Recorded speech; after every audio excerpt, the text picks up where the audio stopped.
देखिए आईपीओ पहले मैं आपको बता दूं पॉजिटिव और नेगेटिव। पॉजिटिव क्या है? एक्सपीरियंस प्रोमोटर्स हैं, बिजनेस को जानते समझते लंबे समय से इस बिजनेस में है और साथ ही क्वालिफाइड भी है, प्रोफेशनल भी है। स्ट्रॉन्ग रेवेन्यू ग्रोथ है, पिछले 3 साल की 39% के आसपास की इंप्रेसिव मानी जाएगी, किसी भी लिहाज से कम नहीं है।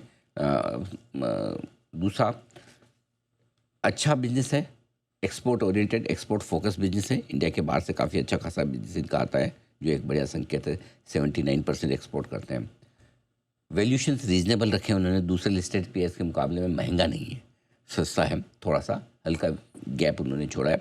और अगले साल 2 साल की ग्रोथ का आप अंदाज़ा लगाएं, जो पीछे दिखी उससे अगर अनुमान लगाने की कोशिश करें तो उम्मीद करते हैं कि अगले 2 साल कंपनी में बढ़िया ग्रोथ आनी चाहिए और कैपेसिटी भी इनके पास है अभी और भी, तो बढ़ा सकते हैं। तो अगले 2 साल भी मुझे लगता है कि ठीक ठाक ग्रोथ रहनी चाहिए, उस हिसाब से वैल्यूशन बिल्कुल भी महंगे नहीं है। अब आइए नेगेटिव्स क्या है। प्रॉफिट ग्रोथ तो काफ़ी बढ़िया रही है, रेवेन्यू ग्रोथ तो काफ़ी बढ़िया रही है, लेकिन प्रॉफिट ग्रोथ उतनी मजबूत नहीं है। रेवेन्यू बढ़ा है 39%, प्रॉफिट बढ़ा है 16% के आसपास से। आरओई भी 54 से गिरकर 21 साढ़े 21 के आसपास आया है। वर्किंग कैपिटल रिक्वायरमेंट काफ़ी ज़्यादा है, क्योंकि पहले 282 दिनों का वर्किंग कैपिटल डेज था, अब 245 दिनों का है। ट्रेड रिसीवेबल्स भी काफ़ी ज़्यादा हैं, क्योंकि ये बिजनेस ही ऐसा है, ऐसा नहीं कि इसी का है, इस पूरी सेक्टर की सारी कंपनियों का, ये खाली कंपनी स्पेसिफिक नहीं है, सेक्टर स्पेसिफिक है। पिछले कुछ समय नेगेटिव कैश फ्लोज दिखे हैं, 190 करोड़ के थे, लेकिन वो कैपेक्स की वजह से, कैपेक्स की वजह से थोड़ा सा आरओई भी नीचे गिर कर आया था। अब एक ही समस्या और है कि 58% इनका एक्सपोर्ट रेवेन्यू अमेरिका से आता है, जो थोड़ा सा टैरिफ लगता है इन पे, मैनेजमेंट ने बताया भी टैरिफ हम पे लगता है, लेकिन हम क्लाइंट से वसूल कर लेते हैं। तो छोटे मोटे नेगेटिव है, कोई बहुत बड़े नहीं। अब रहा सवाल ओपिनियन का, तो यहाँ प्रॉब्लम एक है आजकल, वो प्रॉब्लम इस कंपनी के साथ नहीं है, वो मार्केट के साथ है। वो आईपीओ में मोटा पैसा लिस्टिंग पर बनने वाला ज़माना चला गया।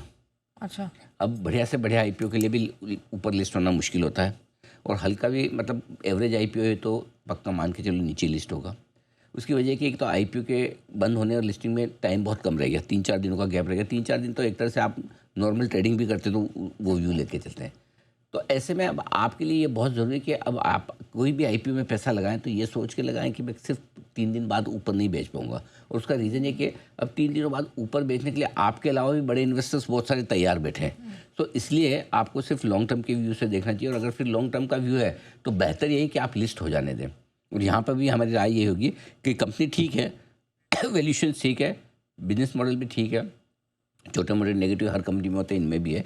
आपको इन्वेस्ट करना है, आईपीओ लिस्ट हो जाने दे, उसके बाद करें। क्योंकि हाल ही के ये जो दोनों तीनों चारों आईपीओ है, इनमें किसी में भी कोई दमदार लिस्टिंग दिख नहीं रही। नॉट दैट कि कंपनियां खराब है, लेकिन अगर लिस्टिंग आपको नीचे होती हुई दिखे या नीचे होने के चांस हो तो आप बाद में खरीद लीजिए, सिंपल सी चीज़। आईपीओ में निवेश करना अब बहुत आसान हो गया है। भारत के अपने पेमेंट ऐप भीम ऐप के जरिए आप आसानी से आईपीओ में पैसा लगा सकते हैं। बस अपने डीमेट अकाउंट से आईपीओ चुने, पेमेंट मेथड सेट करें, भीम ऐप का यूपीआई आईडी डालें और हो गया निवेश आसान।